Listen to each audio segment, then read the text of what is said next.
How's it going, everybody? This is episode 21 of the G&T show. Tony, Glenn, of course, here back for another week, another episode. And we have our guest here, none other than Karl Mohan. Mohan. Don't mess with the Mohan. How are you doing? How are you keeping? It's a pleasure to be here. Thank you. Thanks very much, of course. And thanks very much for taking time out of your day to come here. No problem. Not if no one knows Karl or anything, Karl has an absolute extravagant lifestyle story of just travelling and his experience with us. You probably may know him when the videos went viral when he was trapped in Cambodia. His videos went around the place. We'll get into that. But there's more to it than what people think. So that's why we got him on, to discuss his journey and have a bit of a laugh about it along the way. He's a local lad as well, only 5 minutes down the road. Yeah, I'm only literally live in Coolock village there, so 2 minutes down the road, and I suppose we all kind of know each other a little bit, or through friends, or through somebody. It's not just a Cambodia story, there's plenty of other stories, but as we get into it, so do you want to introduce yourself for the start, Karl, and just let people know? Yeah, so obviously my name's Karl, I'm 26, from Coolock. And I just have a bit of a passion to travel and somehow get into mad situations. Horny for travelling, I love it. So tell us about yourself, because obviously we're all Dublin 17 local lads. So obviously you went to school local, did you? I was in Chanel College there, so I was literally from the village to Chanel, so I could never have an excuse to be late for school, because it was literally fall out of bed and then you're in class. Like, school was grand. Like, I didn't really look into school too much. I just kind of put my head down. I wasn't really too much of a messer, you know. Yeah. But I knew school kind of annoyed me with the old education system in itself, you know. Like, so I just wanted to get rid of school and then jump straight into college. But as soon as I left school, I got the points that I needed to get into college. So I went to DIT, and I've done leisure management in DIT. And it wasn't as cracked up as it is to be, you know. Like, you'd watch all Project X and you watch all these movies and you're like, right, this is going to be mental, going to go to college, and then you go there and then you're still getting up 8 o'clock in the morning, getting the bus into town, and it's miserable, it's raining out, and then you're in lectures all day, you know. So I didn't really fall in love with it as much as other people did. So I done a year and a half in college. I don't regret going. Like, it was good to actually go to college and then get an idea what it's like, but it just wasn't really for me. And then I suppose that's when I got the call for the army. So I've always kind of wanted to be in the army. Like all my friends, like, we're all kind of growing up. Like, we're all fit. Like, we're all, you know, on football teams. We're all into boxing, you know. So it kind of led into itself to join the army, and that was tough to get into, because at the time everybody kind of wanted to be in the army. Now, you know, like, nowadays it's kind of a lot easier to get into the army, but back then it was like you had to go through a lot more, like the interviews as well. Like, there's 4 generals interviewing you at the same time, and you don't know what to be saying, you know. Like, your research and everything got to do with the army, and they just kind of want to talk about you, and you're like, oh, I don't know what about me, you know. I'm only starting off. So that was like when I was 18 and got the call to join the army. And we were starting our recruit training up in Dundalk. So it was me, mate Jamie O'Reilly, and like me and Jamie, like, we live right beside each other. We've always done like through school, everything. So we're like, right, fuck it, come on, we go and join the army. Before we know, we're up in Dundalk getting the head screamed off us on our first day recruit training. You know, it's like, right, this is it for the next 9 months. So like, recruit training, like, was deadly. Like, every single second of it, like, it's just non-stop, you know. Like, is it what you see on the box? And it's not like the days are long. Like, you're up at 6 o'clock in the morning, and you usually start off with a run. So let's say if you go do a 10k run, but it's usually in, let's say, in your uniform or whatever, you know. So you're running the boots, you're in your combat gear. A lot of times you have a bag in your back, so you usually have 14 kilo in your back, and you're going running. Then you come back and then you do all your drills, and then obviously throughout the next couple of months then they start, you know, showing you how to use rifles and stuff like that. So it is exciting at the time. You're like, oh, I've never shot a gun, you know, what do I do here, you know, like, and they're showing it, like, the training is very good, and like the stories themselves, like, you're in a room with 9 other lads, like, same age as you, you know, we're all 18, 19, 20, and it's just like the crack, the banter, you know, like, and you're just winding everyone up, and then you're like, then people are winding you up, and all, you're like, no, it's all about you and all, you know, like, so, and then that was a bit of, like, we had 9 lads, like, there's 100 of us to start off with, you know, like, and then throughout the next couple of months, then it kind of narrowed down to about 20 of us to actually finish training, so, like, they do kind of get to you, like, they break you down, you know, they get into your head and all, they were saying mad stuff, like, about your family and all that, saying... Do they know you? They do research on you, would they? They'd have a fair idea, but throughout the next couple of months, they start to get an idea who you actually are. They know your weak points, kind of thing. So, they were just saying mad stuff to you, and then you're going to bed at night saying, that's true and all, you know. It's like, they're in there, yeah. So they get into your head, and but then they start building you back up, you know, like, and so... When you go over the next couple of months, then like the last 2 weeks of recruit training is scratch, basically what it's called. So they bring you down to the Glendamal, down the country, and it's basically like they just dog you for 2 weeks straight, you know. So those 2 weeks are like, they go by like that, but it's the longest 2 weeks of your whole entire life. And you're not expecting it, like, they bring you down to the country, you know, you have your food in the mess, you know, like, and then out and nowhere they kick a door in saying, right, get up the fuck, get out, and all, and then that's the 2 weeks started, then, you know, and then you're just, like, we started our training during the winter, so it's like, everything's all frozen over, you're crawling through frozen lakes, you know, like, and you're like, is this what, like, I signed up to do? Like, this is the that's what it's for. Yeah, it is exactly, to make you contemplate like, everything and walk out. You know, like, that's why so many people kind of dropped out during it, you know, and so you eventually, like, you get through your scratch, you know, like, a lot of people stop from it due to injury, you know, like, so it's not that you're not fit enough, like, a lot of lads are getting injured all the time, and you don't really stretch as much as you should be doing, you know, like, because we weren't really clued in, like, we're only 18, 19, you know, like, and, you know, we didn't know that, like, you have to eat all this type of food, you have to stretch all this type of ways, you know, we were just going out 20k runs, you know, out even stretching, you know, like, not in a pair of boots and all, and a pair of ankle socks, and your feet are just blistered, you know, after about 10 minutes. Goggins shit. Reminds me of someone. Yeah. You. What you mean? You, when you go running, you just let them go running, but you get in the car and say, are you ready to go? Yeah, just had a chip on there. Let's go. Glenn, get out, a pair of tracksuit bottom shoes, jumper. You'd have no gels, I'm about to go run 18k, no gels, wouldn't stretch. He's ready, lads. Just ready to go with a full fucking pizza in his stomach, and he just goes, and then you'd see him about 10 minutes later, he's hanging over a wall stretching, cramped up, back's killing him. Look. Still move well. Huh? Still move well. For me age, yeah, it'll catch up with me eventually. The more the KMs go, because as I said, we're doing marathon training at the moment, and as I said, the longer the training will go, it'll start catching up on me. So I need to hit the nail. You need to ring Reneos and tell them to stop coming to the door.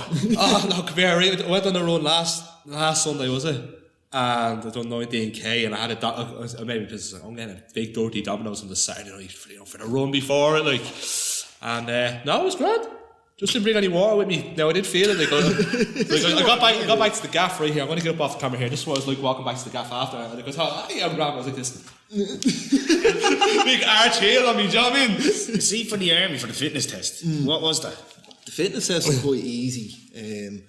So I think you have to do so many push-ups and so many sit-ups within a minute. And it's not actually too hard. But then you have to do like a run. I think it's 3.8 kilometre run in, don't quote me on this, 11 minutes or something like that, you know, like, so it's just basically just to get you in there, but you have to do an annual fitness test every single year in the army, and then that's all your kit and equipment on. I've seen that actually on someone's page, yeah. What's that consist of? Yeah, is it 10 kilo with 15 kg in your back? It was 14, 15 kilo in your bag, let's say, and then obviously all your boots and DPM, like your combat gear, and then you have to do that within an hour and a bit or whatever like that. What would that consist of? Just a 10k run. Just a 10k? Yeah, you just have to do that every year just to make sure that you're fit enough to be in the army. That's mad, isn't it, how a 10k run with all that gear dictates if you're fit enough to get in the army? Yeah. The Irish army, of course it is. The Irish army is one of the most skilled, isn't it? In certain aspects. The Rangers are. Yeah, the Rangers, they're trained in how many weapons? 11, is it? Don't know how many now, like that's all kind of, even from the army lads, that's kept hush hush, so nobody even knows about it. Like they're based within the Corps, so obviously the Corps is like an open army camp, but they have their own camp within the camp. That's it. And then, but we were brought over to meet the Rangers during our training, so when you finish your recruit training, you go to 2 to 3 star training, and they dog you a little bit more because they're like, right, you already know what to do. Like, this is what is expected of you. So the runs get heavier, the marches get heavier, you know, like, so 2 to 3 star training is actually harder than recruit training, but you start to find out a little bit more and shoot a bit more weapons and throw grenades, and it's a bit more exciting. But they brought us over to meet the Rangers, and the Rangers, like, they're like any sort of pictures around with them, all their faces are all blurred out, like nobody knows, like they're not on Facebook, they're not on Instagram, they're all completely wiped off, you know, like, so nobody actually knows about them. So it's just literally when you see them in person, and like you'd be shitting to seeing them in person, you're like, these are killers. Big shout out to Ray Goggins, former guest of ours. Ray ran that for a while, didn't he? Yeah, Ray was a Ranger. He was a guest on the show. Watched as well. the Hell Week and all that. Yeah, he's a mad cunt. He's exactly what you see. Gives you PTSD watching that. Dude, I'm going to ask you a question. Do you reckon you'll be able to hack the mental strain of going through recruit training? It would be tough. Someone brought your man to it now, you cave, wouldn't you? What? Don't be slagging me, man. I take shit too personal. I don't know. You could say to Glenn, oh, that jump was a bit too tight on you, isn't it? And about an hour later, do you think I'm putting a bit of weight? I think I'm putting a bit. Yeah, see, I don't know. Like, you know, I did apply for the army myself after college, and like you said, the interview stages, they want to know everything about you. Yeah, now you need you buy a bowl of Cocoa Pops, you might get something inside. You can join the army. That's all it is now, do you know what I mean? So after 2 to 3 start training, like your class as an actual, like a fully trained soldier. So that's when you get stationed to your barracks. So like we were stationed at Cattlebrew Barracks in Rathmines there, and it was grand. Like you drive in, you do your few hours of work every day, and then you go home. But when you're not doing duties or when something's not on, like there's a lot of downtime. Like you go in and every morning you get changed into your DPMs. You go out, you march onto the square. They inspect you, and then like you have to be completely shaven. You know, like your kit has to be, you know, mint. And then if it's not, they just send you back, and then they just make you food. So you have to keep on running back until everything's, you know, crisp. But then when all that's kind of done, like a lot of it is just kind of cleaning up, you know, leaves, and it's like your glorified cleaner nearly, you know, because everything just has to be clean all the time. And like if you think about it, there's not a whole lot to be doing. Like the main things we were kind of doing was like duties in the banks, and duties in the barracks themselves, you know, like just keeping security, like 24-hour security. Do they ever come on that track? No, not really. It's kind of like during the Ariana Grande concerts and all. I remember when the bombs started going off, we were doing a lot more patrols like around town, and whenever there's like a concert on, you know, like you'd be doing a patrol around there. Whenever the bomb squad, or like if they were in Kulak a lot of times before, you know. Like, you're going, we gaffed. Yeah, when out doing the way. Do I ever tell you the story? There was a hoax called We Gaff. No. Yeah, so about 2019, right? I was on holidays. And my ma rang me, right? She rang me in hysterics, right? In hysterics. She's like, Glenn, I'm at to get a knock on the door. The bomb squad is outside my gaff. Ambulances covered the whole perimeter of my house because they got a call about a bomb. Now, obviously I'm from Darndale, but like... That wasn't me. I didn't ring nothing. It was obviously a prank because there's no fucking dodgy shit going on in my gaff. Do you know what I mean? Fucking normal people. We'd be relatively quiet around the area, so... Your man next door with the kid. What? Your man next door with the kid. Who? The man on the left hand side you pull in. He's always playing with the kid. He looks like he just ringed after crack. Sorry. He was up. Ring them for crack. He was up like the place. But yeah, that's fucking... And then the bomb squad and all that was there, so look, at least they got a bit of work out. Probably out there. Yeah, they were probably there outside the gap. That was fucking mad, like, you know what I mean? So I was away, I don't believe you. Did he charge? Huh? Did he charge him for the call out or that? Did he charge for call outs like that? No, well, we wouldn't. Yeah, call out was a prank. My man was fucking sitting there on a Saturday night having a fucking glass of wine next to all the bomb squads outside the gap. I was like, Jesus. So we were doing stuff like that, and it's like spend a lot of the time down in Portlaoise prison. So that's where obviously all the heavies are kind of, you know, where they're all based, like all the likes of Iran, they'd be all based down in Portlaoise prison, and like there's 3 different levels because there's like the IRA, the IRA, and different levels, you know, so they're all kind of segregated away from each other, and then there'd be a whole other section in the prison itself that have complete segregation. Yeah. And there's a few lunatics in there, you know, like I'm not going to say names. I would imagine there's a few flight risks in there, alright. And there's a lads there, and like every single, I think it was Friday or whatever like that, like the riot guards, like the police of the prison, like they'd have to go in, you know, full riot gear, just go in and take him out because he just wanted to have a fight with them constantly, you know, like, and he said, I'm going to keep on doing this until I get a fish tank in my room, and then he'd get his fish tank, and then a week later he'd say, right, I want a treadmill in my room, and then he got a treadmill in his room, then he got a boxing bag in his room, and he just kept on playing them, you know, like, and now he's fly fit.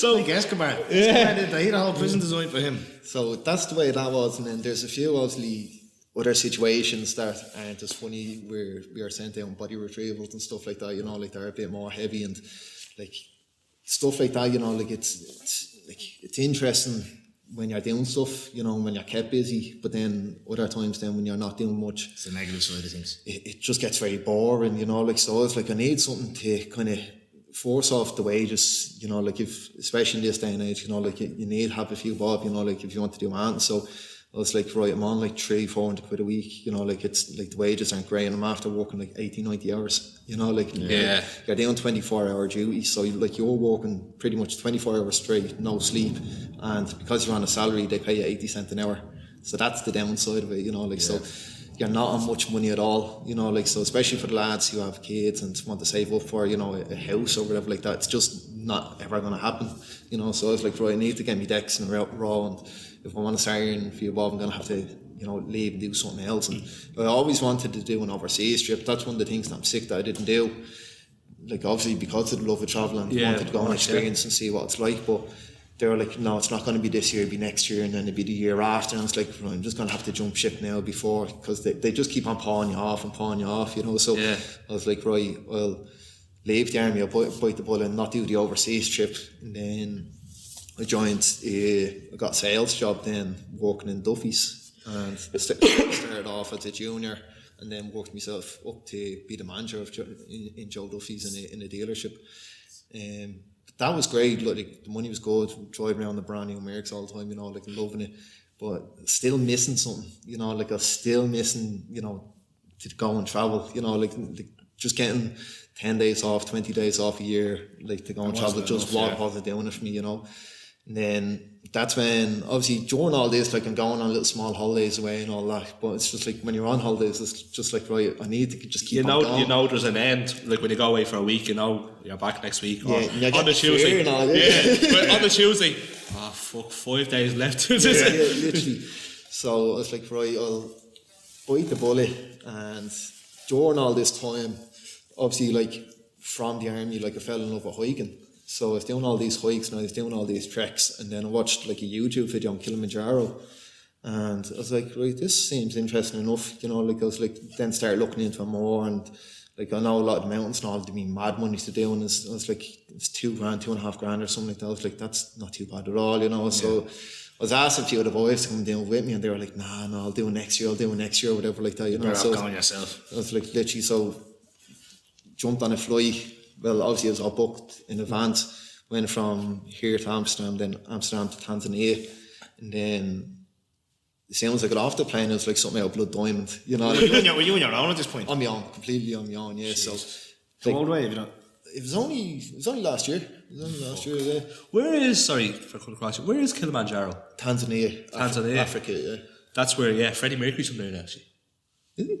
Freddie That's Mercury. a mad thing to say, bro. That's mad. Yeah. You look like him as well if you shaved everything, wouldn't you? Gave her a white jeans and a little Freddie Mercury. Little boy fest on you. Yeah, there's actually a picture of me doing a class and I'm like that with the dumbbell. He looks like Freddie Mercury, yeah, actually. I want to be free. Sorry, moving on. Right, anyways, so sorry, what were you saying? You had Solomon Vandy waiting outside the plane. Yeah, so some bloke was waiting for me outside, jumped in a van, and away we were. Like, and this is at like 9 o'clock at night, you know, like, so the sun's after going down, it's pitch black, and we're driving up, and like there's a fire in the middle of the road, like, you know, and you're driving for about an hour and a half, and you're tired. Yeah, literally like down there, just a fire, like bonfire in the middle of the road. And he goes to me, put your seatbelt on, and I was like, all right, yeah. I was like, put my seatbelt on, and he drove up, and he didn't know whether to go left around the fire or right around the fire, and he was like kind of hesitating a little bit, you know, like, and then out this like side, about 60 lads came running out with machetes, like after us, because they know, because they have the vans, like they're like the Kilimanjaro vans, Money, you know, that's what they so say. they know that there's tourists in the van, so they like take a hostage or whatever like that, you know, like and take ransom off you, you know. So he just put the boot down straight through the side of the fire and just kept going. And Did you hit anyone? No, just through the fire, like. And I was like, oh my God, I'm getting myself into this. It's only day one, you know.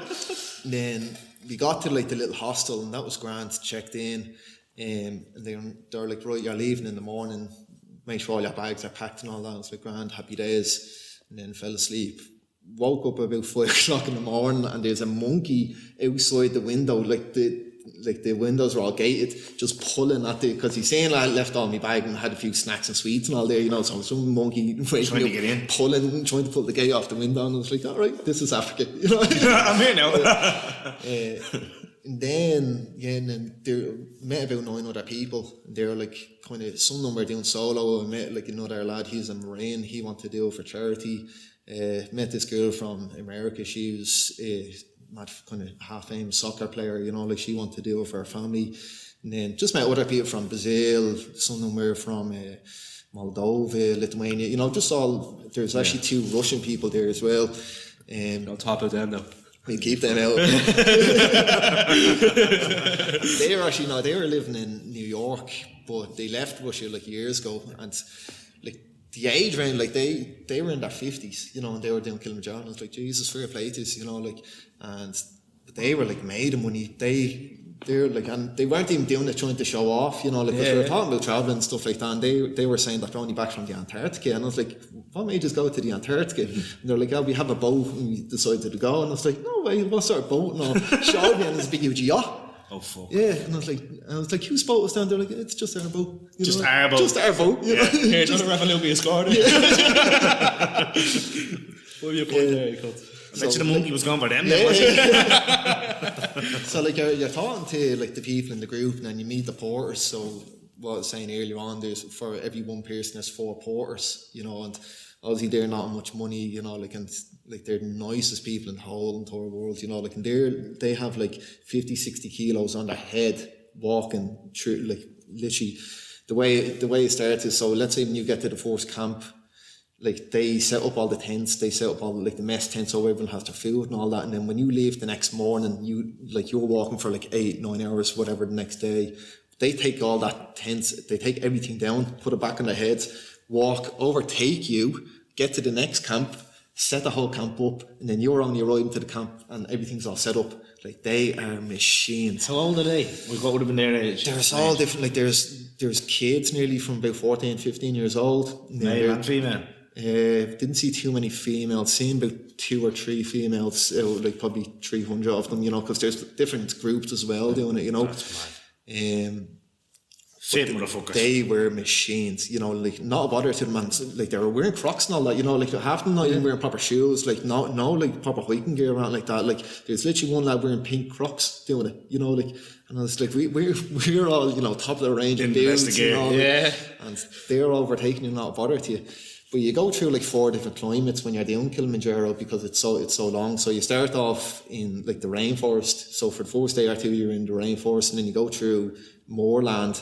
So it's kind of like the open, and it has like these mad weird trees that are only in Kilimanjaro. They're like big huge pineapple trees. They're not pineapple, they look like pineapples, and they're only in Kilimanjaro. Everywhere in the world. In the world. They're only in Kilimanjaro. They're savage. They're big, huge trees. And they just look like they have like 6 or 7 pineapples attached to them. You know, like, and it's just like, it's like something out of Avatar or something. You know, magic. And then you go through like the deserts sort of vibe. You know, like, and there's nothing like, there's no like, because you're up so high and the altitude and all that. Like, so there's no animals, there's no insects really. You know, like, but it's cold. You know, like, so like during the day it'd be about 35 degrees, and then at night time it goes down to minus 20 again. So like if the fluctuation, you know, like I was sunburned going to bed at night and I'm shivering because it's so cold, you know, like, so it's just madness. And then you get to like the summit attempt on the like one of the last nights, and obviously usually you hike throughout the whole day, but here like you do it the opposite way around, so you wait till night time because everything's all kind of frozen over, and if like any ice or snow or whatever went down, you know, that's when it's at its coldest. So you start off, you do the summit attempt pretty much, And then, but like the only thing I pretty much remember after walking for like 10 hours is just how cold it was. You know, like you just can't get the heat into your body, and the wind, like you're walking and it's pitch black. All you have is a little torch in your head, and you're walking up the side of a mountain.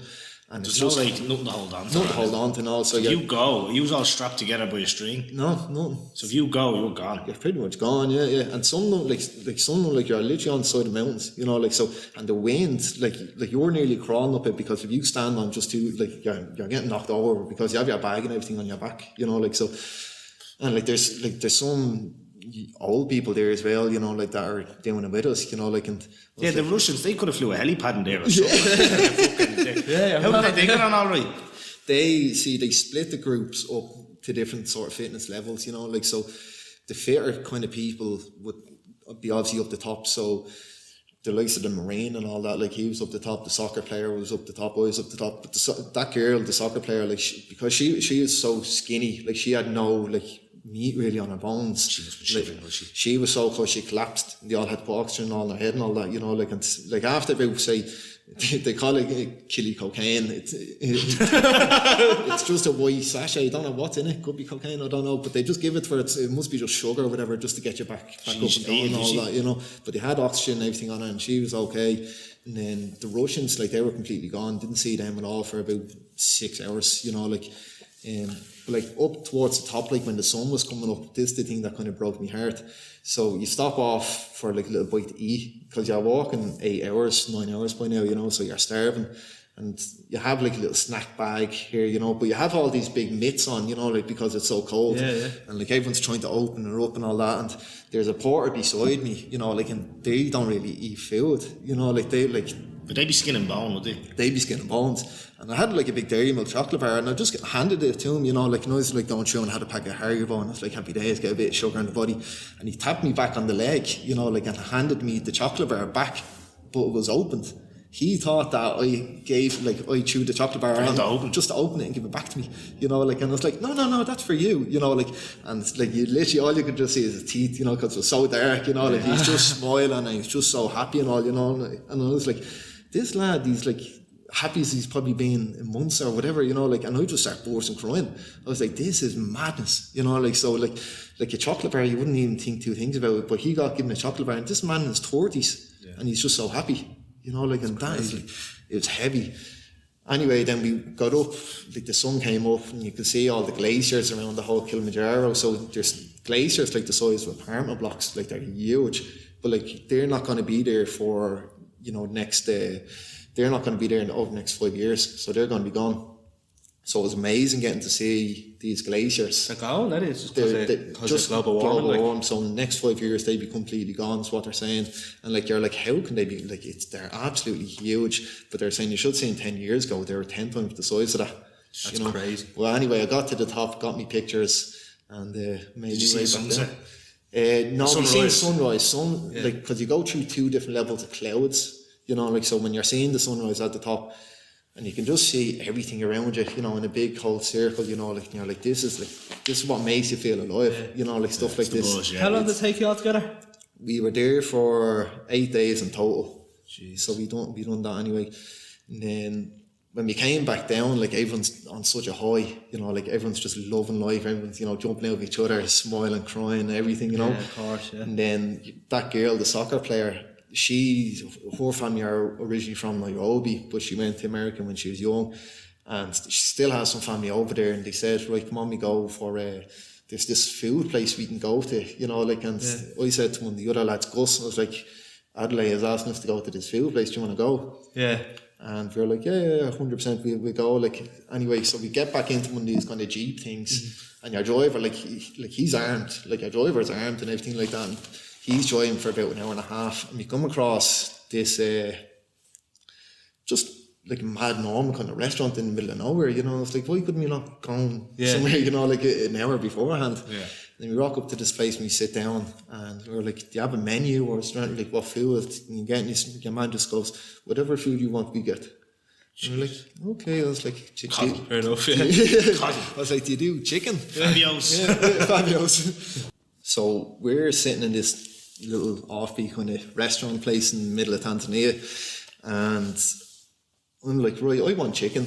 And then Gus goes, I'll have beef or whatever you have. And then one Adelaide goes, yeah, I'll have a bit of beef as well. And they're like, okay, perfect.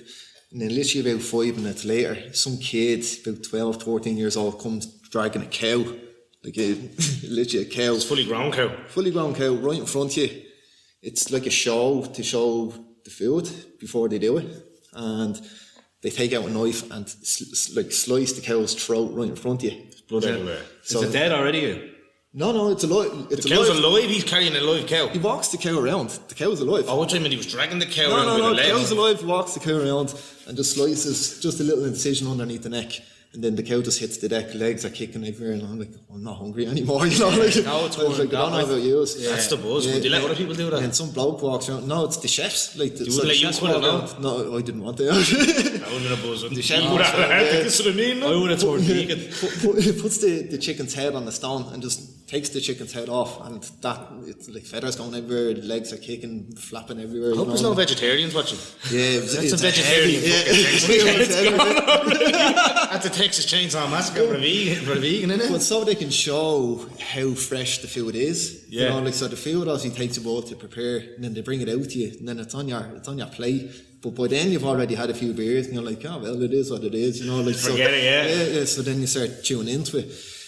But that was Kilimanjaro kind of in a nutshell, you know. And then I suppose I flew back to Ireland and I said to the missus, I was like, come here, I want to keep on going, you know. Like I was like, I have more, like the fire, like I have the itch now to keep on travelling. And during this whole time I was like, right, I want to go for longer and longer every time. And then I just made the decision to quit the job, and we flew out to Thailand then a month later. And this That was last year, was it? Yeah, just in November there. Yeah. Oh, okay.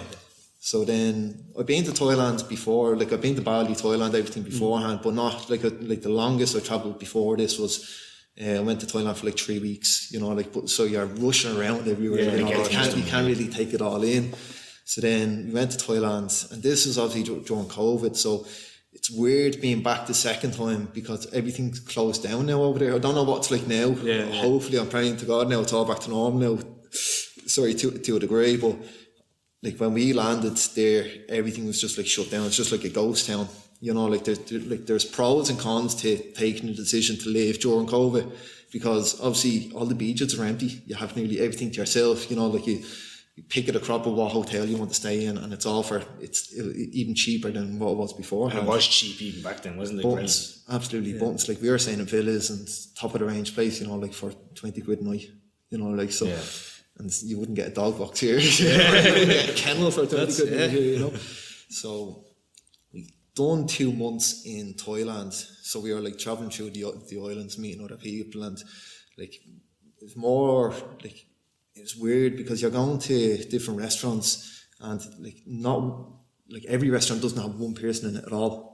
So like you're feeling like who do you feel sorry for the most? Like who do you want to give your money to? Because all these restaurants are all lined up and they don't have one person in there. You know, like so it's sad, you know, like just to know how many people are going out of business, and a lot of them are all gone back to the countryside to start farming again because tourism was completely gone because of COVID. And it's weird, like, because like you rent out your motorbike or whatever and you're driving around, and they wouldn't really give out to you if you're not wearing a helmet, but you get fined if you didn't have a face mask on you. You know, so the way Asia looks at the whole COVID situation is if like it's a death, it's a disease, you know, that you're going to die if you catch it, you know. So they're really, really petrified of it in Asia, you know. Yeah. But Thailand, same again before, like it's absolutely probably one of my favourite countries to ever travel to. It's so easy just to get around. The people are so nice. The food is absolutely amazing.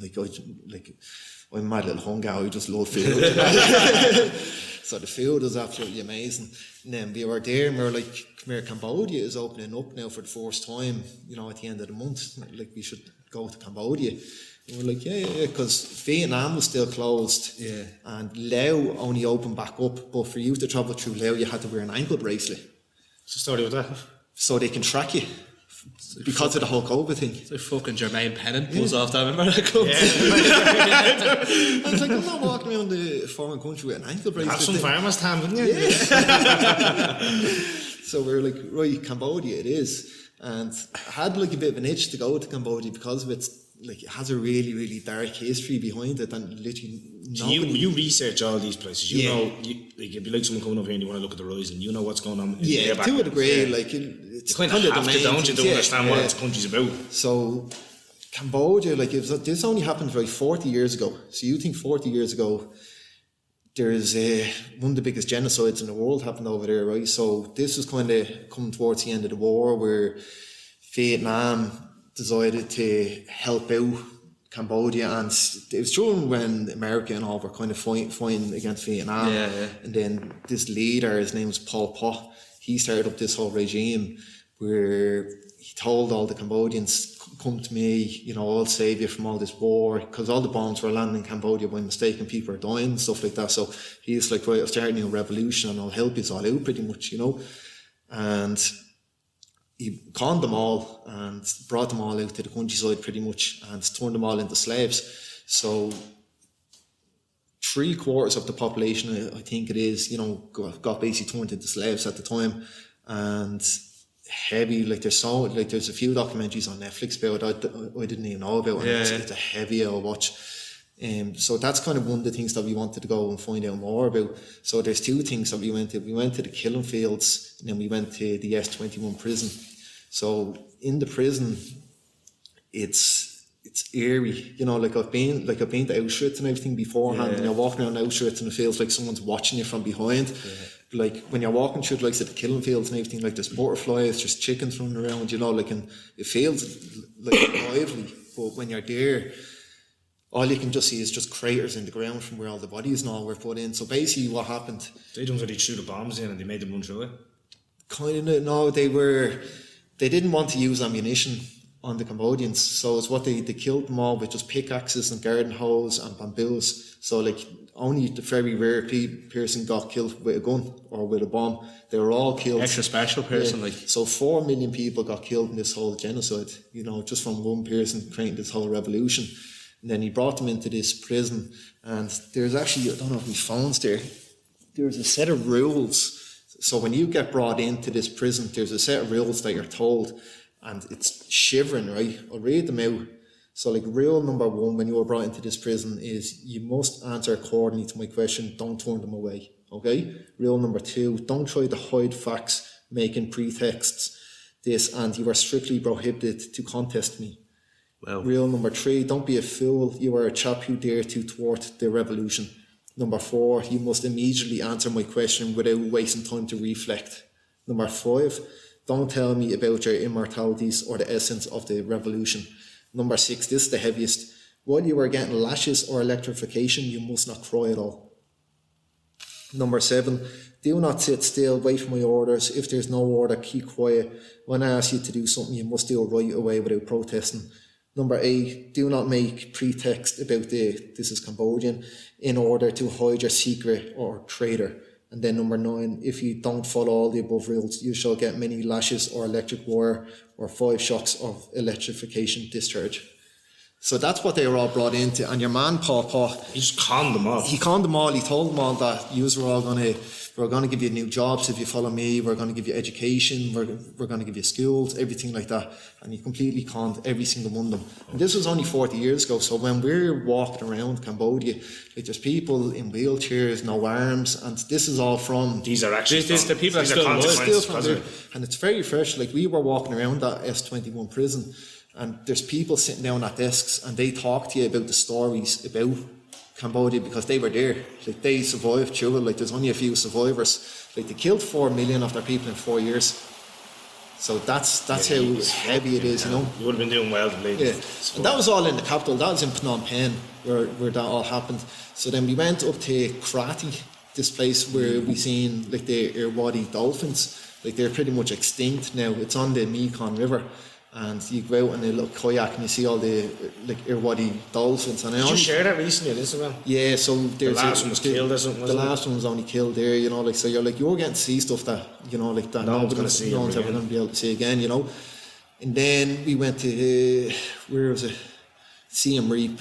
So that's like where Angkor Wat and everything is. So we went and seen Angkor Wat, and that was coming towards the end of the trip to Cambodia, and I absolutely loved it, you know, like I loved seeing all the mad stuff. Like I went out to little villages where like there's like little kids on the river and everything like that, and they were all coming up touching my skin, touching my hair, because they were all kind of born through COVID, so they didn't see any sort of, you know, tourists. Yeah. So they're all coming up touching my skin, touching my hair and all that, and laughing, you know. Like, and it's deadly. When Bradshaw went to Bleeding, Beijing. Bradshaw's a ginger, and they all taking pictures at a ginger in the middle of Beijing, just waving at people. He's in Hong Kong as well, yeah. He's like fucking Hasbulla cruising around. If we met Hasbulla and it's like Sean going to the beach. Because when he was going around a certain part of Hong Kong, wherever he went in, he was going travelling himself. Yeah. So no one's seen a ginger before. Yeah, so like they're all taking pictures. Yeah, they're all rubbing me hair, touching me hair and all that, and laughing and running after the man, bring the man all over. So the man, it's like a man in Tenerife. Very good, very nice. Charged a few quid for Sean, he's a businessman. I'm not surprised he didn't fucking line up and charge him. But what I just touched on, just listening to it, it kind of puts things in perspective. When you were going through Kilimanjaro and Cambodia, did you kind of realise how much of this planet hasn't been? That's the thing about travel. You don't know what's in there. Exactly. Like for me, like when you kind of think about travel, I'm like, it's like a book. And if let's say you're born in Dublin and you never leave Dublin, that's only like reading one page of a book. You know, there's still another 300-400 pages for you to go through, you know, like, and like I'm only kind of scratching the surface of what there is out there, you know, like, and like travel, it's an education in itself. So you're going and like you find all this like new foods, history, you know, other people, you know, like, so you're making all these great connections that if you never left Ireland, you know, you wouldn't know what's out there. Yeah. When you were going through Kilimanjaro, I know we're going back to it, did you see any mad shit animals wise or in Cambodia? I know you mentioned the dolphins there, but was there anything? Well, we were eating, like I was eating crocodile over there. We had crocodile fingers before. Yeah, I was eating crocodile, I was eating ostrich, like there's mad amounts of, like I was eating spiders, like in a room in Cambodia there's a big huntsman spider in the toilet. This was actually when things started to go. You see the way people say never kill a spider. I don't think I'm ever going to kill a spider again. You didn't kill a huntsman, did you? Had to. She was screaming the place down. She was Lynx candle lighter. Like, no, this thing was literally bigger than your hand. Like, I have a video on my phone, you zoom in, you can just see its eyes. Like, its eyes are like headlights on a Volkswagen Beetle or something like that. You know, they're huge. Can you please send me that? Could we get that in the video? We'll get it. Put that in the video. Yeah, we can edit that in. Magic. And so that was in the shower, you know, where the spider was, and there's no going over and picking this thing up. The thing will bench press you and throw you into the next room. It's called the huntsman for a reason.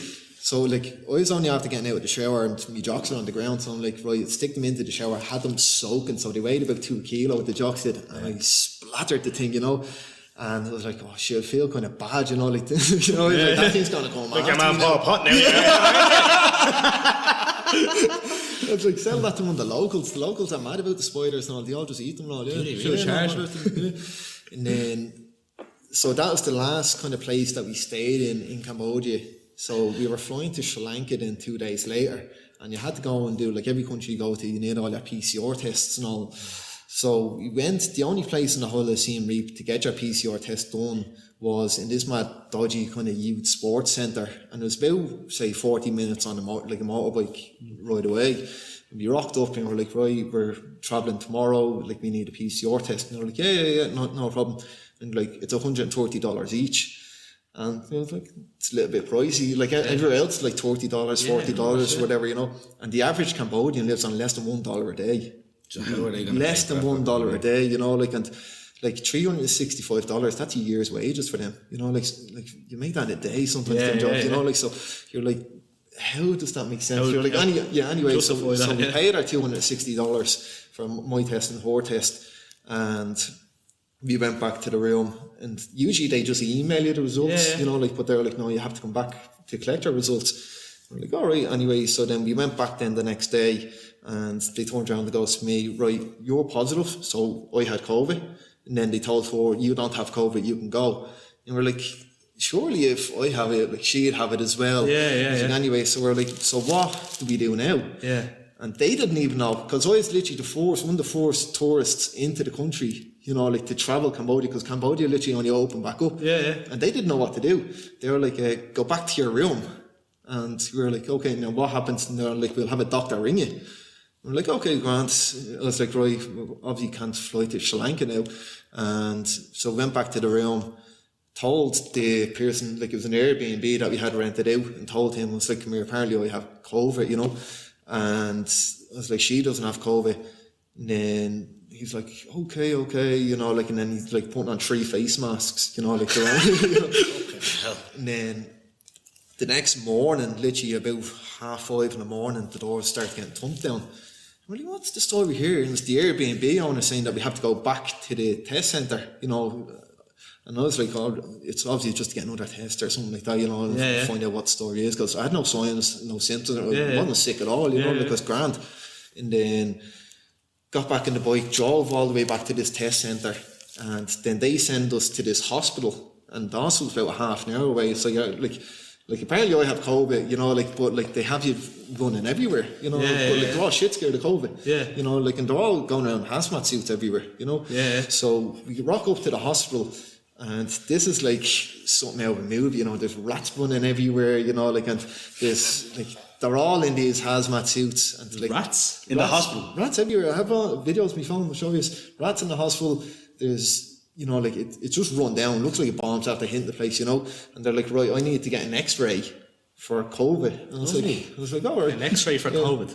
And did you just to check your lungs? You know? Did you not think at this point I need to start questioning this, or were you just a bit afraid to step on those toes? Yeah, like I was like, it's their country, you know, like I was like, I'll go by the rules, like I'm only a guest in the country, you know, so I'll just, whatever they say, you know, I'll just do whatever it is. You were thinking this will get me out very quick. Yeah. And then, before you know it, then about half an hour later, they're X-raying me in the car park, behind 2 cars. You and the nip? What? You and the nip? No, I mean, you know, just normal clothes, they're X-raying me, because like the hospital, like, there's people like sleeping on the ground and all in the hospital, you know, like, so they've nowhere, like, no room to X-ray me. So they bring the X-ray machine out to the car park, and I'm getting X-rayed in the car park. And then they're like, right, you're okay, like, you're not sick. I was like, perfect, happy days. And, like, we might actually be able to, you know, go to Sri Lanka now. And then an ambulance rocks around, and I was like, what's the story here? And they're like, to point at me and say, get in. I was like, what now? You know, like, and no one will speak English. You probably thought this was a big prank, did you? Yeah, I was like, Ashton Kutcher punked is going to come out. So I'm in this ambulance, lights, sirens, everything, thing going 90 down the road, you know, and I was like, come here, like, it's, my leg isn't falling off. Like, yeah. And then we rocked back up at this sports clinic. I was like, what? Like, I was like, oh, okay, I must be just getting another PCR test, and then that's the end, all this sort of below. And then they bring me around the back of it. And I was like, I've never seen this part before. They bring me around the back of it, and there's just these mad little shanty towns. I've seen that in the videos, And they literally drop me off, open the doors, tell me to get out, and your man jumps back in the ambulance and shoots off. And I'm just in the middle of these like little shanty towns. You on your own here? The missus was with me. She came with you? She came with me, yeah. And so we were just saying, right, what's this now? And then we walked into one of them, and it's just beds. You know, like, and not comfy beds with mattresses around, just pieces of wood on metal, you know, like, and there's about 600 of them in each little shanty thing, you know. And we were like, hardly I'm going to be staying here now, you know, like, it's like, where's my little mattress, you know, like. And that's when I started to question things, you know. I was like, what's the story here? Like, why is all this happening? And then, like, you're looking around, like the bed I was at, like, had a big, huge lump of dog shit. I think it was dog shit. There's ants infested all over. There's spiders everywhere. There's dogs running through the camp. There's rats all through the camp, you know. Like, and I was like, come here, this is meant to be for COVID. Everything's meant. You're gonna catch something else there. Yeah. Everything's meant to be, you know, meant to be clean and hygienic and stuff like that, you know. And it's like, it's the furthest thing from it. And then this doctor comes down to me, and I'm talking to him. I was like, come here, I'm not sick. Like, just give me another PCR test, and then I can go. And at this stage, I've already done 3 antigen tests just to show them. I was like, I'm negative, I don't have it. And he's like, no, you have to stay here for 2 weeks. I was like, 2 weeks? You know, like, I was like, I haven't even got a pillow. You know, like, I was in a pair of t-shirt and shorts. You know, like, and was your luggage still in the Airbnb at this point? Still in the Airbnb, yeah. Okay. So I'm like, saying to her, it's like, come here, I need something to sleep on or something like that, you know, like, and like the mosquitoes are all over the place, you know, you're getting bitten alive, and like they expect you just to sleep on a little piece of wood, you know, like. See, if you did die there, no one would know. That thing you would have just been thrown away. You go missing. There would have been nothing there saying. Nothing. And that's why I started recording it and sending it to the lads. As back, like, just in case you hit the ground. Like, I wasn't getting like mad political around like that, so I was kind of having a laugh, you know. I was sending all the lads, I was look at this mad keep that man, you know. Like, it was when you were drinking a beer waving at people. and there it was, like, when you done that, obviously you were away. When you were here, them videos were blowing up. Like they really did blow up here. I had the news. That's how our idea getting you on the podcast was, because I was at work with one of the lads, Batman, shout out. He was going through the news, he goes, geez, there's this fella trapped in Cambodia and he's fucking recording himself. He showed me this.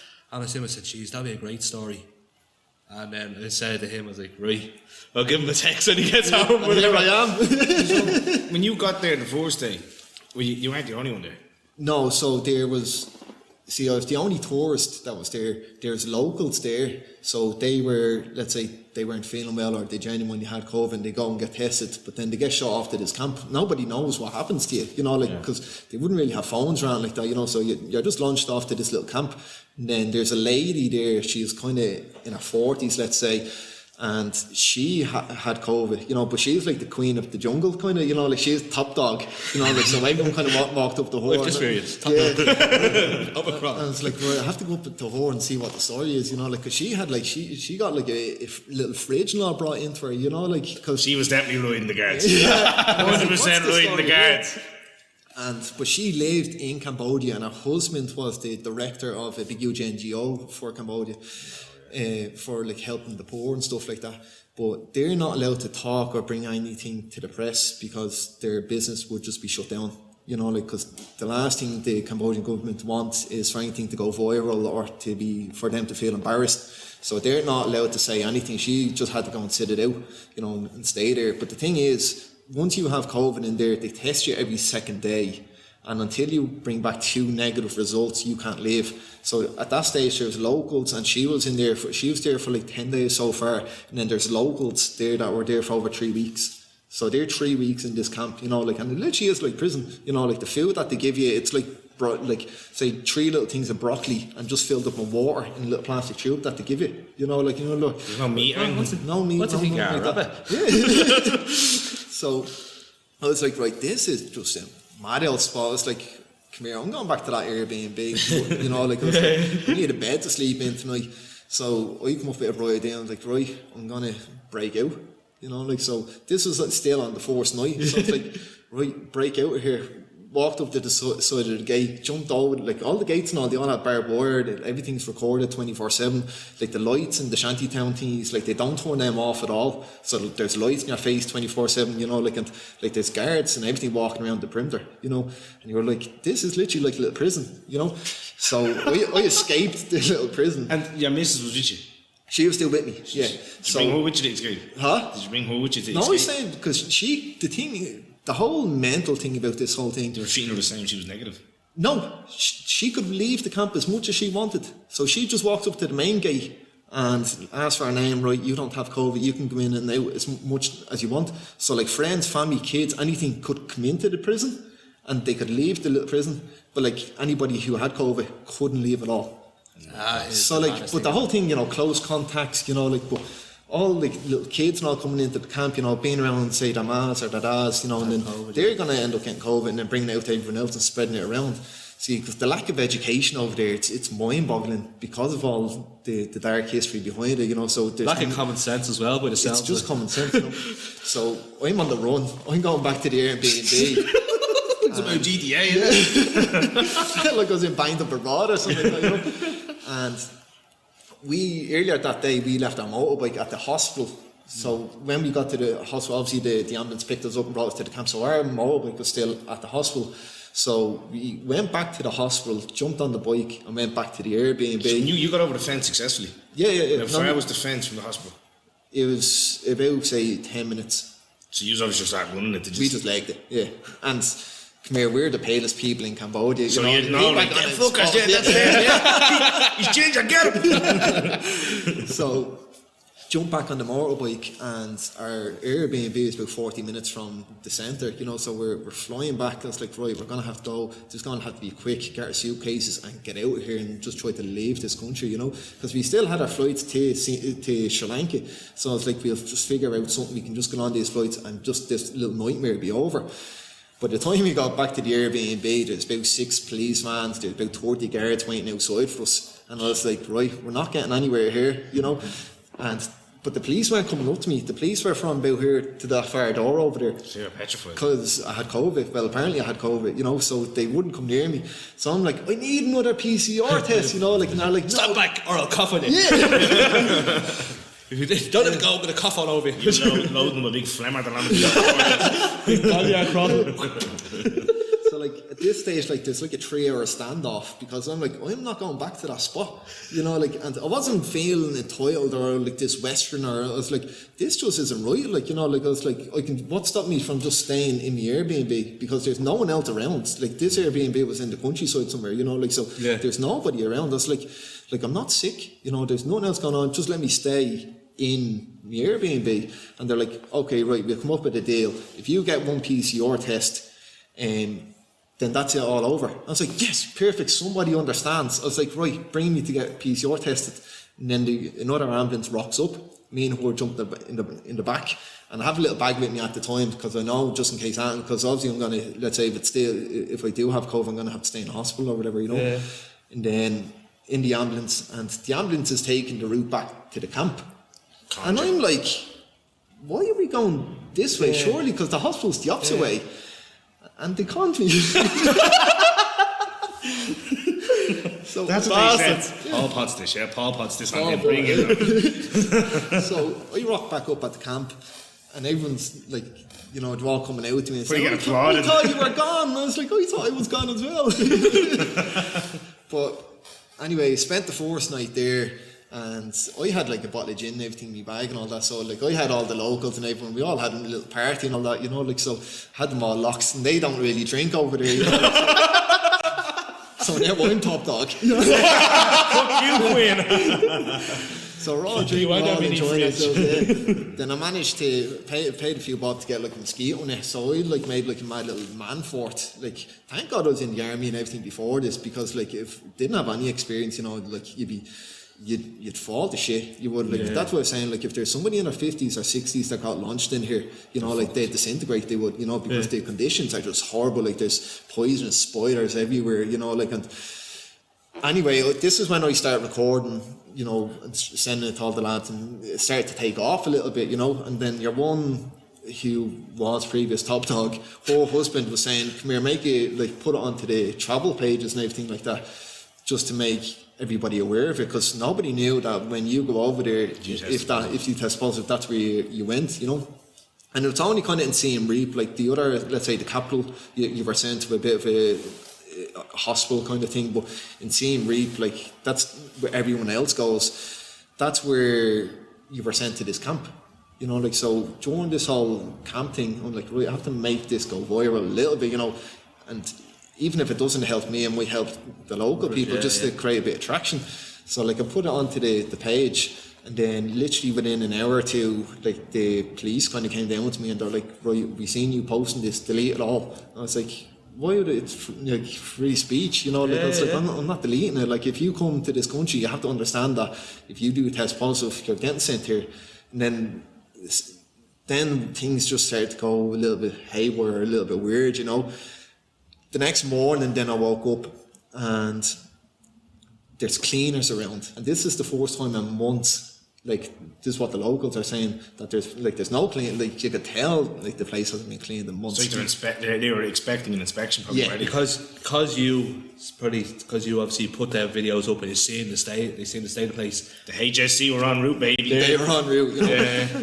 And with the whole Cambodian government, because they literally opened back up the country for tourism, they pumped millions into it, and they want as many tourists back to create revenue. So they didn't have, you know, like anything that went viral, not for the good reason, you know, like it wasn't good news at all. Yeah. So doing the shit as it was. Yeah. So out comes all these, I have on my Instagram, there's about 50 cleaners, you know, cleaning up the place. Yeah. You know, like, so I was like, all right, happy days, stuff is happening, you know, like the place is starting to get cleaned, you know, the morale is up in the camp, we're all having a bit of crack now. I was like, this is actually all right, you know, I'm kind of enjoying it. Yeah, so the cleaners, like, traction have started now, so the cleaners are in and the morale is up and everyone's a little bit happier, you know, like, and so we're all just sitting on our mad little wooden beds because we're told not to go anywhere but the wooden bed while the place is kind of getting cleaned. Like, they're not clean inside little shanty towns, they're clean outside. So there's, out of all of us, it's all communal, like, so it's all men and women, you know, so, and we all just had to share a broken shower. So there's just a little pipe, you know, of water coming through that you just hold over your head, like freezing cold water. Like, could have gone a I take a freezing cold shower anyway, you know, like, but like for the women and all that, like, they were like, they obviously want that little Dove soaps and all that. I'm going a bit off track here, right? But I don't know what the story is of showers in other countries, right? So when I was in Brazil, right, it's like the shower is like connected to like the electrics. So anytime you turn the nozzle, you get a bit of an electric shock, right? You were getting that? I was getting an electric shock off a shower. So that's how it's. I was turning the nozzle. I was doing like jumping. Really, yeah? I swear to God. Every shower I went to, because they're all like it's like a little fucking, like a wheel valve, you know yourself, like a gate valve, and there you turn it, it's just like, and then the next morning the same shower, like, I'm just going to close the eyes and just take the hit here. Would you not put a plastic glove on? Well, see, I wasn't really thinking that, John, I just want to get the shower on, you know. How long were you there for? Wake you up. 3 weeks. How many times have you showered in the house? Same place, only about 3 times. Only 3 times. I didn't shower. 10 times, and you didn't learn your lesson after fucking 8. I didn't shower only 3 times in Brazil, but it was like the place where I was, yes. Should have just stuck a condom on or something, like Johnny, or something, left it on the old. Yeah, so that's there you go. So The cleaners came in and anyway, having a cold shower. yeah, thanks. So we're all on our little beds, and I don't know, we're just a lot of screaming. We're like, what the hell's going on here? So we all jump off our beds, run over and look, and there's this big, huge fucking poisonous snake hissing all the cleaners. You know, like, and then one of them comes over with a big huge lump of wood and kills it stone dead. What type of snake was it, do you know? I asked the local, I was like, what's the story with the snake? But they're used to seeing snakes, you know, like... Took a pigeon for them. Yeah. And I Jake was the like, snake, what's the story with the snake? And she goes, very poisonous, but delicious. For dinner. I found out that's the most poisonous snake in the whole of Asia, and that was beside where I was going to go for a piss every day. So right beside where I was going to take a piss, that's where this big, huge poisonous snake was. And I was like, just as well all this kind of happens, you know, because somebody would have been bit by that. And the funny thing is, at night time, all the staff go home. So they lock the gates from the outside in. There's no hiding. So there's no hiding. No running away or that. You're stuck in that. And the only reason I found that out is one of the nights I woke up and I literally thought I was in war. There was just mad noises, you know, going off. And I was like, what the hell is that? Because the only way they speak was through a speaker. You know, like, they don't come near you, and the doctors and nurses don't come near you, they just talk to you through a speaker. It's like Squid Game. Yeah, like, so me and your one who used to be the old top dog, me and her walk up to see what the story is, and the microphone was going dead, and the signal between it was cutting off, and it's just making all these huge mad noises, and this is at 3 o'clock in the morning, and we're like, right, obviously then we were like, where's the staff? You know, like, they locked us all from the outside in, you know, like, so there's no, if anything like that, if somebody did get bit by a snake or somebody got really, really sick because of COVID or something like that, like, there's no help. Yeah. You know, like, so I'm kind of recording all this and it starts going more and more viral, and like, I'm on the phone with the news and stuff like that. And, What news did you show you? I think it was on the RTA, the Telegraph, Cambodia FM. yeah, there's like Phnom Penh News, like, that's the capital, you know, like, so it was on to them as well. So even their own capital. Yeah, they wanting to find out what the story was. What it's like, yeah. And so I was just kind of sending through videos, so I wasn't really thinking too much into it. And then your one's husband, who owns that NGO, he came into the camp. This is when you could still come and go as you please, you know, for the civvies kind of. And he goes, right, I think it's time that you stop posting on social media. There's Could he speak good English? No, he was English, yeah. yeah. So he said, I think it's time for you to stop posting on social media. There's a hit out on you. And I was like, what you stop that at all? He's winding me up. But he wants to, because he's like so well known, like, he's in the mad little clique with all the top officials and all that. Would it be like Abramovich with Putin? Yeah. So it was like, they just wanted to cut me off completely, you know, so they asked me plenty of times to delete it all off social media, and I was like, no, go away. I was like, this is the only way how people know I'm still alive. And then he was like, right, stop posting on social media. I was like, okay, right, I'll stop posting on social media. Then kind of a few days went by, and took all the PCR tests that they wanted me to go. Every single one of them came back negative. You know, like, it was like, obviously the first test, I don't know if they set me up or if I got a false PCR test. Still to this day, I don't know. But then it came for the day for me release, you know, like, so I was like, right, I'm getting out of Coming here. out of joy, innit? So they called me name out on the speaker, and I'm like, right, good to go. Victory lap waving gave all everyone my off. hugs to all the locals and said, right, come here, I'm gonna keep on walking on to get everybody out of here. You know, like I was like, I'll put everything back on social media and all that. You know, don't worry. Well, I didn't delete anything. I just wasn't posting that, right? Yeah. So there I am with my bag, happy days, about to walk out the gate, and 15 police officers literally picked me up and dragged me into this room, and I'm like, right, that's it, I'm dead. You know, I'm dead. Do you honestly think you were going to do I it? literally thought I was about to kill, like, they're about to Was kill their me. missus on the other side of the fence waiting? She was back in the hotel because she organised a car for us to get out of the country, you know, like as quick as we could. And literally, because they were like, right, all you need is to get your medical cert and then you're good to go. So like I had my medical cert, I was walking out the gates and literally got picked up and dragged into a room. And I'm sitting there, like there's like a little spotlight in my face and all that, and I'm like, I'm not a big criminal, you know, like I was just posting the truth. And then like these top officials walk in and they start like just shouting at me, you know, like I was like, I don't even understand what you're saying, you know, like, and then they got a translator in and they're like, delete everything or else you're going to prison. I was like, all right, I'll delete everything. I'm not going to prison over here for the sake of a bit of social media, you know, so deleted everything off social media. And when I was still on my phone, I stuck my phone on record and put it upside down, so just the camera is just facing up, and have all the recordings on my phone, right? So they brought in a piece of paper and I had to write a public apology to the Cambodian government for embarrassing them during this whole COVID and exposing it all. And I'm like, what do you want me to write? And they're literally telling me word by word what they want me to write. And then they took me thumbprints and everything, put it on the paper, and then I had to post that on social media to say how sorry I was to the government. Anyways, I done that in front of them all, so it's all posted and they're like, okay, now you're free to go.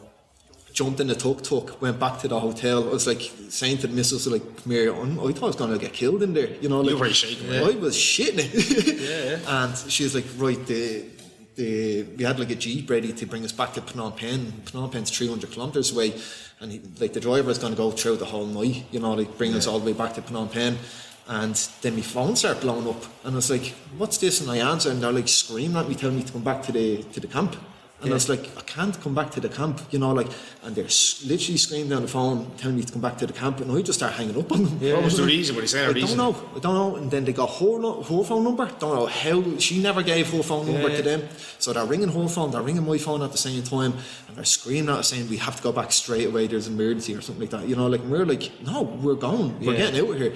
And then I was like, then my mind just started going into overdrive. I was like, did they know that we got a recording of that? Yeah. You know, like because if they caught me with a recording of that, look back at the cameras, you're dead. Yeah. You're absolutely dead. You know, if they find out that they were telling me what to write on the piece of paper, like, you're getting taken off the grid.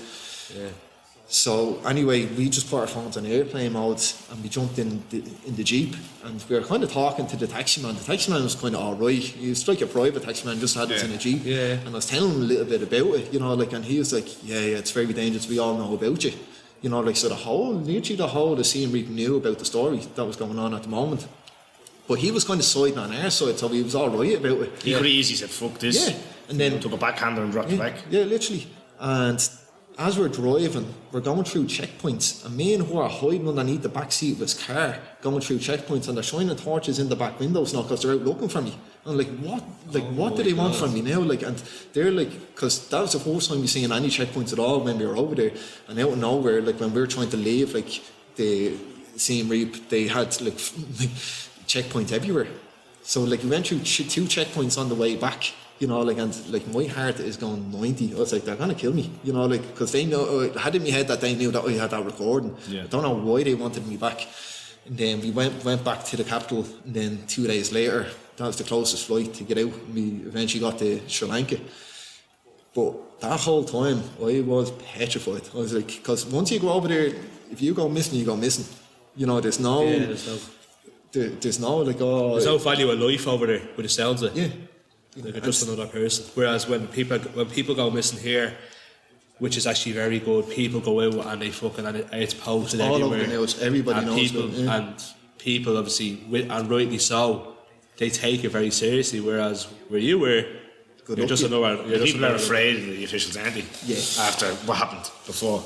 like there, like it's a big dictatorship over there. So whatever the police say, that goes. Yeah. You can't turn in. Same with the whole Pol Pot regime. You can't turn back and question authority, because they'll slate you. You know, like, so. We were just delighted. Then we ended up going to Sri Lanka, and then we went to the Maldives, went through India, you know, and then went through Nepal. Like, it turned out to be like an amazing couple of months, you know, like, Yeah. but that whole Cambodia trip, like, I don't think I'll ever go back to Cambodia. Your fingerprints are there. They had my fingerprints, you know, like, and when we were leaving the airport, I was shaking, you know, because it was like, they're gonna, like, obviously as soon as they scan my should see passport, everything come up, yeah. So we're checking in to get on the flight to Sri Lanka, and your man scans me passport and gets up and walks away with my passport in his hand. So you're thinking, fucked. And I'm like, we're gone. We're after, and we're not getting. It's like another flight to Sri Lanka cancelled on us now, you know, like. But then your man just walks back, signs the piece of paper, and lets us go. So I don't know why he walked off with the passport or what happened there. Don't know. It's probably just me mind going into overdrive. Did you have the beard at the time? Yeah. Still had Did you the beard. shave for going through the airport? No, I was going to dye my hair, shave my beard, everything. You know? It felt like a wanted criminal. You know? Yeah. That's fucking crazy. But that was mad. Then it's like, You must have felt for the missus, because she was on her own every night as well. I felt horrible, you know, because like I couldn't do anything, and she was scared because I was in there, but I was scared because she was on her own as well. Yeah. And like Cambodia, like you can't really walk out on your own. Like you can, you know, but you have to kind of. It's weary. Yeah, it's weary. Like there's only a few of the countries that we're with. Like I wouldn't really feel safe with just letting the missus just walk around on her own, you know, because I was like, if something happened to her, it's my fault, you know, like so. She wasn't really too confident in walking around, and especially after all this happening, we just stayed in a room for the next 2 days, you know, closed off the curtains. Were you touching base with the family as well when you were over there? Yeah, like the MC and all, they didn't want that and got to do with us, but they texted us like after it all saying like they just get on all right. I was like, yeah, I'm still alive, but thanks for lads. Thanks for nothing. But that was you were at one stage the most wanted man in Cambodia. Yeah, kind of. That's fucking brilliant. That's brilliant to say, isn't it? Jesus Christ. So you what happened? Like, so where did that leave you? You haven't heard anything, nothing since. Nothing since. How you never found out how they got the missus' phone number? Still I don't know if it's from when you're filling out all the forms to enter the country, that you have to put all your phone numbers and everything on, all your details and where you're staying, because all the whole COVID thing, you know, they want to know really everything about you. So if they looked into that, like obviously you have to leave your phone number and everything there. Like literally at the same time, both our phones were blowing up, you know, like, and they're just ringing us, and we're like, no, just stick the phones on airplane mode until we actually feel safe. Yeah. You know, like we're going to checkpoints, we're literally underneath the back seats of cars, and you can see torches and all going in the windows, and I was like, I'm dead. Fucked here. I'm dead. You know, it literally felt like something I banged up abroad. Oh my God, that's crazy. You've done a few fucking other mad shit as well, haven't you? Yeah, one or two other things. Like, went away with my dad to Morocco there 2 or 3 years ago, and it was only like a last minute thing. He said to me, "Oh lad," I was like, "There's cheap flights to Morocco. We go and do that." And he was like, he was all into it. Like, 'cause my dad's never really travelled too far, you know. So, and I'd never really travelled away with my old lad before. So I said, "Go to Morocco, a bit father-son bond at time, see what we got up to." So we went to Marrakesh, and then we were like, right, literally drop the bags in, and we walk in the Medina. So inside the Medina, it's all like old town, you know, like they have like still have donkeys and horses walking around and, you know, carrying stuff and everything. But on the outside of the walls, it's all kind of new. On the inside, it's all old school. So you walk through there just to, you know, take it all in, and the food, the spices, the people, everything like that, you know. But the prayer to call came on, and when the prayer to call comes on, like everybody goes in to pray, and like you're supposed to basically not be out in the streets, you know, like. So we were like, where do we go now? Everywhere is kind of closed, and we were kind of burrowed in down so far in the Medina that we had no choice but to start walking back. And then this little kid comes up to us, and he's like, "Come to me, I'll show you the exit. And we're like, "Oh no, it's okay, you know, like we know that there's some little scam or something gonna happen, you know, because stuff like that just doesn't happen." But we had no choice to walk that way anyway, because it's a one-way street. So when we're walking up, the kid's like, "Right, keep going that way, and then that's you done." And we're like, "Oh, cheers, thank you," you know, like, and he's like, "Okay, give me money." And we're like, no money to give you. Like, we literally threw the bags in. You literally just had to walk out. I had like change in my pocket, you know, like a couple of euros, and I was like, I've no money, you know. Like, I was like, take that change, and the little kid slaps it out in my hand. And I was like, you cheeky little shit, you know. Like, I was like there's about €8 in change or whatever there, you know. Like, and he's only walking through us for 30 seconds, and I just wanted him to fuck off, you know. Like, and then he whistles, and out of nowhere, about 6 men walk out. The young fella whistles. The young fella does this mad little whistle. It's like whatever sort of scam they have going on. So he does the little whistle, and it's like something out of Aladdin or something like that. People jump through windows and all that, and they all come up to me and my dad. And I'm like, come here, Dad, something's going to happen here, you know, like, and they're like, give me money. And we're like, we have no money, like, search me, we have no money. And then someone come puts a fucking knife up to our necks. And we're like, we have no money, you know, like, what do you want us to do? You know, like, and he's like, you fucking English cunt and all that. And I was like, I'm Irish, you know, like, and he's like, do you want to fight? I was like, no, why do I want to fight? You know, like, and he has a knife up to our necks. And then he's like, fight me. I was like, right, fuck, I'll fight you. You know, like, I don't know, like, I never fight anybody, you know, like, I'm just like, right, it is what it is. You're either going to have to fight someone or get stabbed. So you had a scrap? No, as soon as I put it back up to him, he's like, fuck off, you know, like, and start throwing us away. I was like, oh, Dad, come on, we need to go back to the hotel and bleed and sort that shit out, because we only landed into the country an hour, you know, and we were like, that shit happened. And my dad was like, son, I need a joint. We don't smoke hash and all, you know. Yeah. So I don't smoke around like that. I'm like, right, I don't know how you're gonna get because after that you would need a joint. Yeah.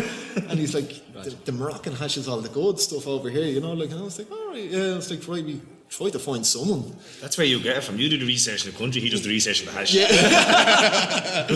So we're walking around, and there's this bloke. And he's wearing like half a sombrero, like a mad cloak over him that's all multicoloured and looks like all mad rainbows, and he looks like he hasn't had a wash in about 3 weeks, and I was like, he definitely sells hash. Is that their Irish version of drug dealers? Like, we have the turkey teeth and the fucking all that kind of shit. There's a half sombrero and he looks kind of shady a little bit. So my dad goes over to me and goes, hashish, and your man goes, follow me. Oh, here we go again. And he walks us for about 20 minutes to this big, huge bleeding apartment block, and it's like the Ballymore Flats, you know, like, and obviously we walk in, the place is stinking, you know, there's people, you know, out their heads on the stairs and all that, and sleeping, piss everywhere, you know, and there's obviously no elevators, it's all just stairs, and we walk about 30 floors up, and we walk in, and literally 2 blokes stand there with AK-47s, you know, like, and I was like, I want that. I was like, I don't want that got to do with this. It's all on you now, you know. You gotta fight him this time. You walk in, and your man goes, hashish, and I was like, yeah, just a little bit, and he lifts up a mattress, and underneath the bed frame was literally kilos and kilos of kilos. It just blocks of hash, you know, like, and my dad's like, say Dad got a piss hole. Piss hole, yeah. See you later on, chew my teeth for the week, yeah. I want the gelato. And my dad's like, no, just enough for a joint or whatever, like that, you know. A year's supply, yeah. Anyway, he breaks off a little bit, and we head back to the hotel, but we're like literally in the space of one day. You know, like, you see some cunt with a knife up your neck, and then an hour later, then there's some cunt with an AK-47, you're seeing keys of it, and hash everywhere, you know. So that was mad. Another bit of a mad thing with my dad. I don't know why my dad was always involved. And so my dad loves kind of the psychedelic side of life as well, you know. Like, so he'd be into like the DMT. Yeah. And I was like, for years, like, I was like I'm afraid of all that sort of stuff, so I wouldn't go near it, you know. And this is right before we went travelling, so I was like, right, I need something to kind of line me up to go travelling, you know, so you're exploring, you have an open mind when you go travelling, so I was like, Dad, come here, let's go and do this DMT, whatever it's all about, you know. And then he's like, right, let me organise it. And 2 days later, then he knows the bloke that does it. And this is in Ireland, was it? This is here, yeah. So we jump in the car and drive down to Wicklow, and we rock up to this gaff, and it's like a big, huge mansion. Like, it's over a big, huge lake, you know, like, the gaff's probably worth 4 or 5 million, you know, like, and you walk in, and then out walks, like, this woman, this man, you know, like, in a real, like, you know, namaste, you know, like, spiritual meditations of the anxious mind. And I'm sitting there, and my legs are shaking, and I was like, I didn't know what I was getting myself into, you know, I was shitting it. Anyways, then you do like 2 hits of the DMT, So it's like, right, you go into the first room and you go in, like you do like the masculine and the feminine. So the man comes in with you for the first time, you know. And I do it, like you do, like you lie back on a mad little kind of bed thing. There's all kind of like lights and everything around you, and you're mad comfy, like they put blankets and everything around you, you know. And then you do like the first 3 hits of it, and then it's like you just get shot into space, you know, mad through like a little tube, and then you're just out there in the universe somewhere, you know, like. So the first one only lasted about 10 minutes, and the only thing I kind of took away from it was like I seen like Mother Earth basically, and she was wearing like mad Egyptian clothes and stuff like that, you know, like, and there's 2 of them and they're facing side to side, and like you could see a blue colour that I've never really seen before, you know, like, so it's like that's my first ever time doing it. I was like, right, that's mad to take in anyway. And then you go up, you're brand new, like you can nearly, you know, go out and do a 10k, you know, you feel fresh after it. How long did it feel like when you were in there? No, it does feel about 10 or 15 minutes. It doesn't feel longer than it the didn't feel time. too long. Like you could still kind of think of yourself, you know, like it's like you're still you know, like, but you're just in a whole different universe. And then the woman walked in, and she like kind of like they're all putting sage and all over you, lighting sage, and you know, it's really very, very spiritual, you know. And then you do it with her. But then that was a whole different experience, you know. So, but same thing, you got shot into space. You know? The time frame between the 2 of them, what was that? About 15 minutes. That's all? Yeah. But as you said, you felt But great. you just get a little breather and then you're just good to go again, you know. Like you feel normal, you don't feel like after you had a beer you still feel groggy or anything like that. You just feel completely normal.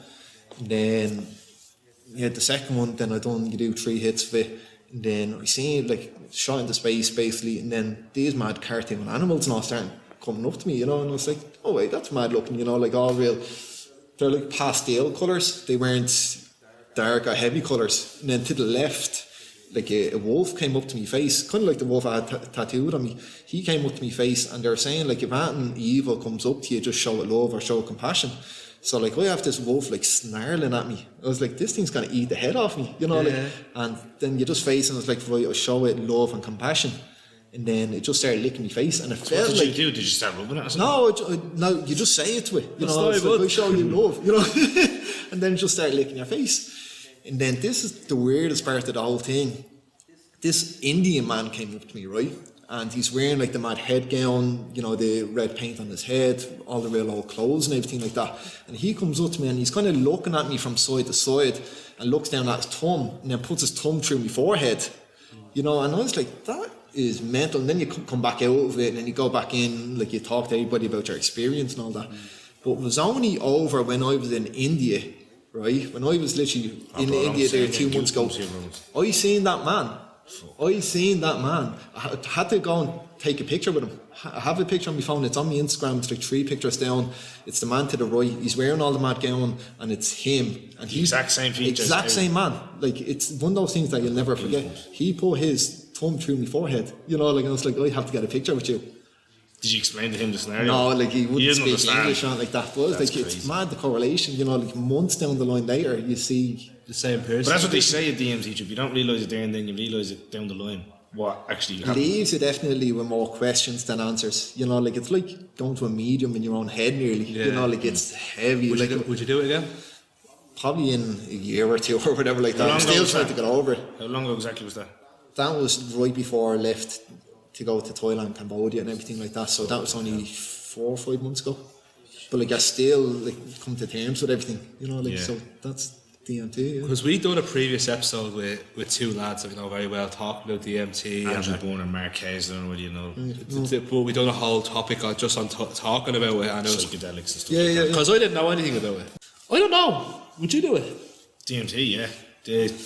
I've done the mushroom truffles and all them over in Amsterdam, but had a great experience with them. Open-minded, everything like I've that. nothing bad to say, like, see, like, It's how your mind is going into it really as well, isn't it? see, like, I like don't really have anything got to do. Like, all like the boys and all, they'd be all out and sniffing everything, drinking the, like, all weekend, you know, like, and I wouldn't go near any of that, you know. But psychedelic my way, you know, if it's in the right setting, if you're with the right people, you know, like, it's all about your mind frame, you know. Like, if you're in a good frame of mind, you're gonna have a good trip to a degree, you know. Like, but if you're worrying about bills or you're after fighting with someone, or like, it will have a reflection to the trip that you're gonna go on. Yeah, I think a lot of people do abuse it that way as well. Yeah, no, it's Where like you need to something pick that, the right time. Like it's something you'd only do once a year or once every, it's not as if you do it every weekend or every day or whatever like that, Bro, you should write a book when you're 40. You should, really. You should write a book when you're 40. You should get me down. He has like Don't mess with the my Mohan, story, that's yeah. All of that. You're one crazy motherfucker as it is. I know this podcast so far, we normally get people on who do excel in certain areas of the world and all this, but just the story itself, that's what we wanted to get in. And that's what we wanted to show people, because a lot of people want to hear, there's mad cunts out there. Yeah. To have mad stories.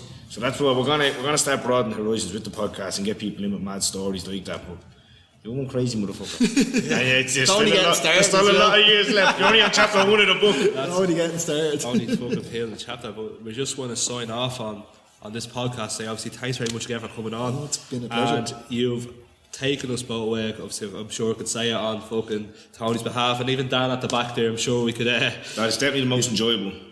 Here, look, we can't be biased now. We I'm can't. gonna be honest. We can't be biased. Dan. We had 20. It's 90 minutes of footage at least, and for about 75 minutes of that, I'm goosebumped up the fuck. Yeah. But I'm sure we've already talked about climbing Kilimanjaro already. Cameron, but anyway, thank you so much for coming on. 100%, no problem. And that's it. I want to sign off and saying thanks very much, and to everyone, thank you again for tuning into the show. Our loyals are how many countries now? 16 countries. More than that now. So I'm sure we'll get a few Cambodians there now. Hopefully, yeah. The officials be ringing us after this. Rats. Dad, thank you as well to yourself. And thanks very much. I want to sign off and saying thank you and good night. And I'm sure Carl wants to say. No, once again, it's been amazing. Follow on Instagram You as said well. awkward there, didn't you? Yeah, so good luck.